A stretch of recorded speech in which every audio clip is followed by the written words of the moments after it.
نماز اشراق از ساعت چند تا چند ممکن است؟ خب اول بیایید کوتاه درباره همین اشراق چی است؟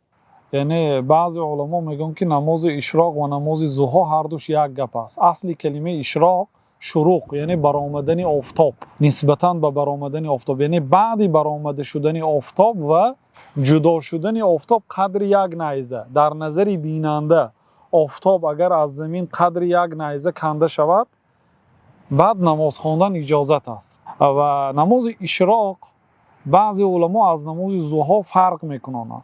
میگن که نماز اشراق اون نمازی است که بنده نماز فرض بامداد را خوانده است، در جایی که خوانده است نشسته است تا برآمدن آفتاب.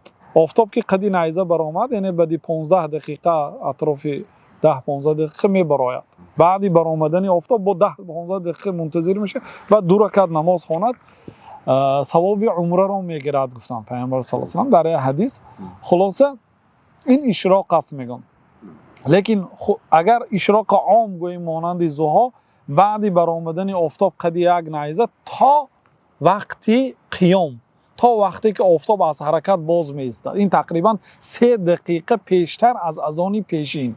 این اکنون از این برادر سوال دادیم که اساتی چند تا چند، اما این در هر یک کشور در هر یک شهر فرق میکنه. ما نمیتونیم یک جوابی مطلق ساعت قطعی بیان کنیم، بلکه به برآمدن آفتاب و به قیام آفتاب وابستگی دارد. خیلی خوب، یعنی که همون شما گفتید که 3 دقیقه پیش از آغاز اذان ظهر.